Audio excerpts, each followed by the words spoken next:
First things first, we're going to remove the skid plate if you have one.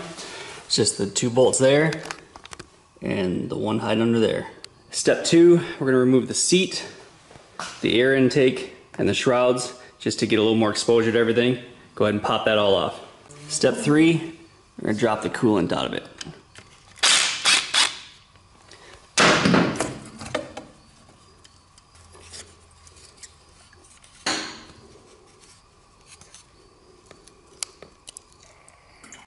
Step 4, reinstall the coolant bolt. 5, you're going to take on the high pressure hose and put a mark with a black marker right here after this bend. Then you're going to remove this hose off the bike. This will be step 6. Once you have the hose removed, take this rash guard off of the hose. Where the rash guard was, we're going to go 1/4 inch behind it and we're going to take this section out. So we're going to go ahead and cut it here, and cut it here, throw this piece away. Step 9. So now we're going to assemble the thermostat and the return coupler, 3/16 Allen, 12mm wrench, 13 and 14. We're going to go ahead and put thread sealant on every thread. The thermostat is going to end up sitting in the bike like this. And the valve goes first, the 90 goes into the valve. We're going to put a plug on the other side unless you have a Thermatech temp gauge, and you would put the temp sensor here on the back side of the thermostat. On the return coupler, we're going to do the plug on one side, and we're going to do the straight fitting on the other side. So go ahead and put that all together. It's a continuation of step 9. So this is how the parts should look when they're finished.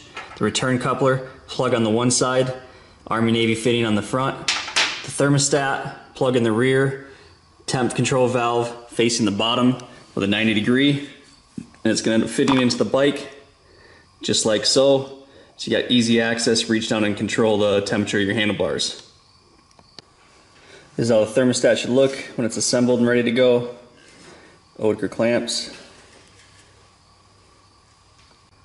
This will be step 10. So this small hose right here that we're looking at, this is the low pressure side, low flow side I mean.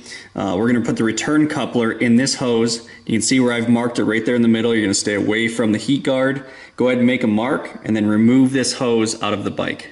Step 11. We're now going to cut the hose, the return hose. Notice how I've got a mark for orientation pointing up towards the handlebars. We're going to go ahead and we're going to mark 3/4 inch and remove that section out of the hose. So go ahead and cut it. Now that you get the hose cut, we're going to go ahead and install the return coupler into the hose. We're going to make the Army Navy fitting point straight up, so follow your alignment mark, and then you're going to use the smaller Oetker clamps supplied in the kit, and I always like to put the clamp facing down. This is how the return coupler should look when it's fully assembled. Step 14. So next we're going to remove the handlebars. Take note of how it goes together. Sounds dumb, but when you get them off and then you're trying to remember if the starter and kill button goes close or far from the brake and clutch lever. So you're going to remove everything, get the bars clean, take the pad off, get everything stripped and off to the side. In process of removing the handlebars, you're going to remove the number plate as well. You're going to grab your raise bar, start reassembly. Remember to put the throttle back on before clamping it. So now you're going to take your lines out of your package. You're going to go to your one that's got straight on both ends. It's going to get routed right here through the fork. It's going to cross over to the left side of the bike. Go ahead and attach that to the handlebar and torque it down. Then you're going to grab your other line that has the 45 and the straight. You take the end with the 45, looking at the bike here, you're going to route it down through this hole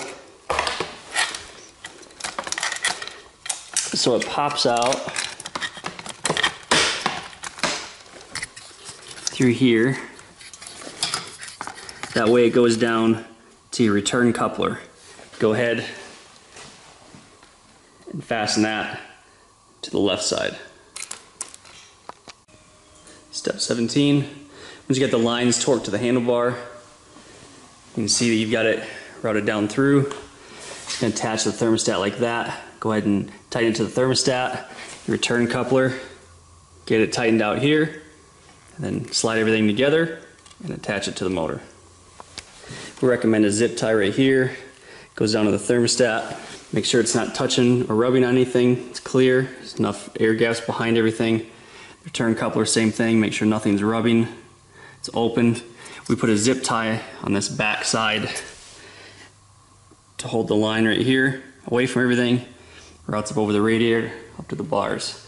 Once you get to this point, you can top the coolant system back off and start putting it back together. 18. Final fit and finish. Everything's back together. Your temp control valve should end up right here. Hot, cold. Everything's all back together.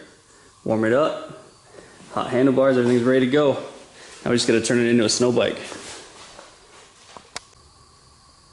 Remember always to idle it for a little bit, bring it up to temperature, then top your coolant off, and then you should have hot handlebars in a few seconds. And then they'll come up to operating temp right away. There you go.